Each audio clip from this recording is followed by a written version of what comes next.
ये अहिल्या जी हैं तो राम जी छुए तो गौतम ऋषि हैं। कौन है?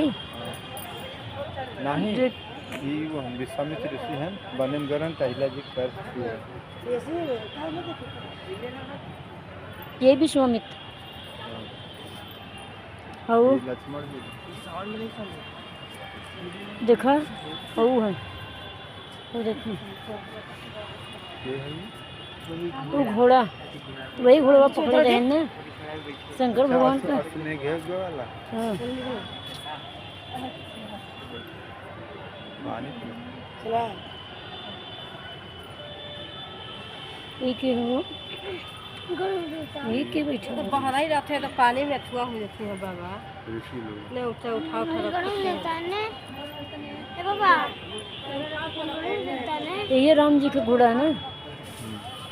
तो देख सकते हैं फ्रेंड ये राम जी का घोड़ा है। इसी को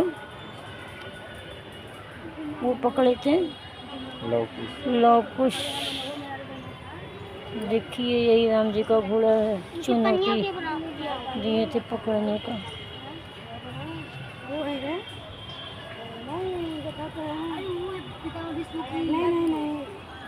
विश्वामित्र ऋषि हैं।